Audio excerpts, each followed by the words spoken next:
Selamat datang di channel baru. Belum kita mulai, langkah baiknya Anda mendukung saya dengan cara subscribe channel ini agar saya lebih bersemangat dan tak putus asa dalam membuat konten. Pada kesempatan kali ini, saya akan melanjutkan alur cerita light novel Desita Raken Desita volume 9 part 3. Tanpa berlama-lama, langsung saja kita mulai.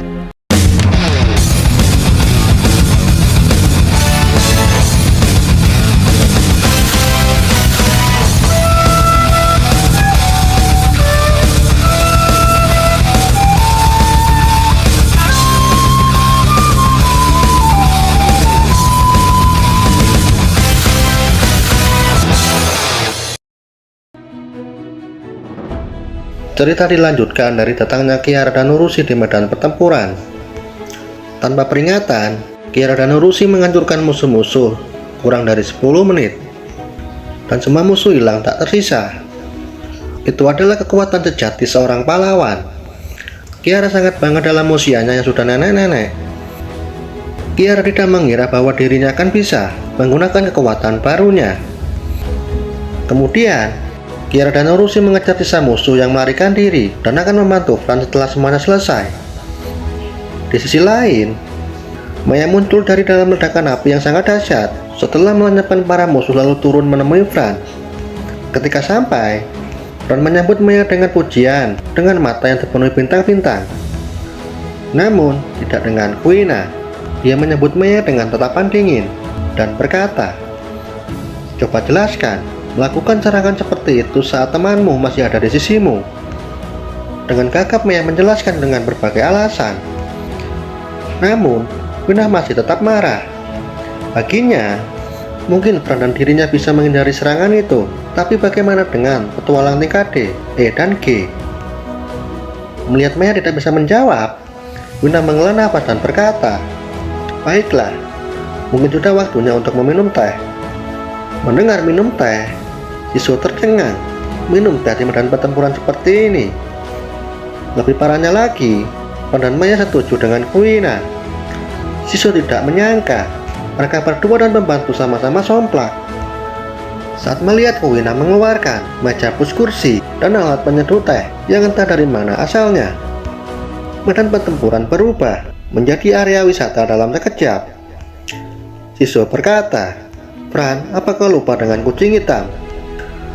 Mendengar itu, seketika Fran berdiri dari kursinya. Dengan sikap Fran pun berpamitan akan pergi dan harus mengurus saudaraku yang lainnya. Sempat-sempat menghabiskan tehnya, Fran pun langsung berbalik ke arah.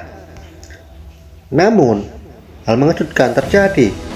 Fran sempoyongan seperti orang mabuk dan lupa cara berjalan lurus. Fran bertanya-tanya, "Apa yang terjadi kepadaku?"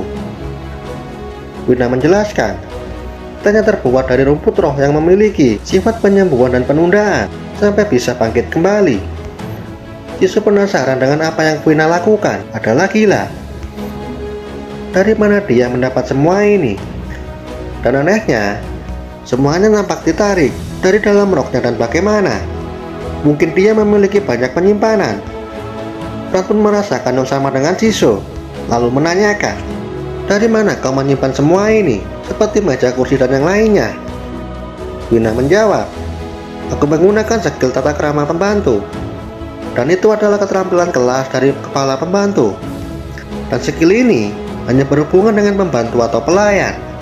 Dan tentu saja, itu semua tergantung kepada pelayan apa yang ingin dia simpan. Kemungkinan bisa menampung lebih banyak dari kantong dimensi." Bagi Siso, ini adalah keterampilan aneh padahal bukan dalam sepas magic. Maya mengganti topik dengan memperkenalkan dirinya yang sebenarnya. Maya mengaku dirinya bernama Maya Narasima, Putri Raja Binatang Buas Singa Api Emas rank D. "Aku Fran Kucing Hitam Harimau Langit Hitam rank C." Setelah perkenalan, Maya menyerukan kecurigaannya kepada Siso. "Fran, pedang macam apa itu?" "Tepatnya, pedangmu bisa melubangi pedangku, dan itu bukanlah pedang sihir biasa." "Apakah punya nama atau pedang dewa?" Mendengar itu, Fran menunduk dan bingung harus bilang bagaimana. Namun bagi Fran, Sepertinya Maya benar-benar ingin menjadi temanku, dan aku ingin jujur kepadanya. Tapi tetap saja.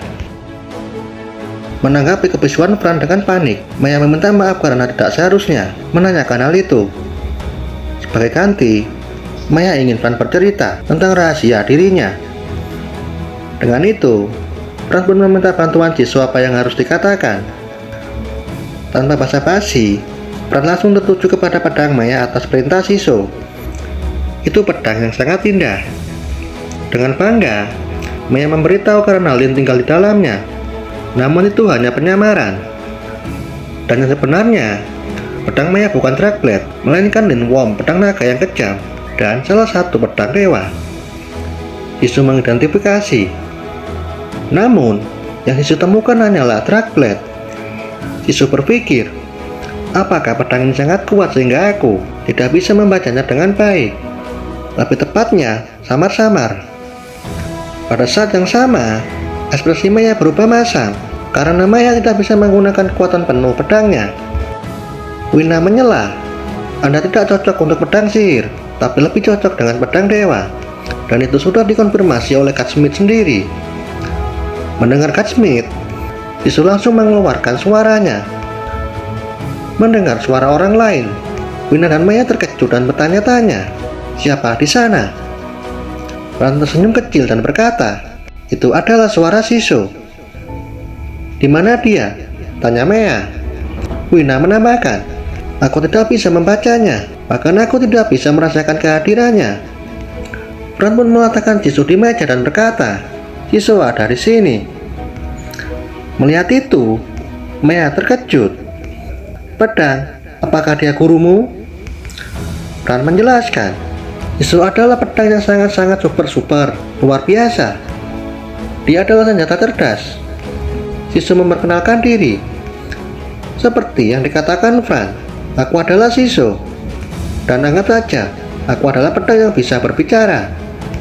Sontak, Maya dan Wina matanya terbelalak. Bagi Maya, ini adalah penemuan yang luar biasa. Mendengar, pedang dewa itu sudah biasa. Akan tetapi, pedang cerdas hanya ada di dalam dongeng. Pedang dewa sangat kuat dan jumlahnya ada 26 pedang. Namun, pedang cerdas keberadaannya tidak pernah dikonfirmasi. Wina menyela, aku jauh lebih terkejut daripada saat pertama kali kita bertemu. Wina terkesan.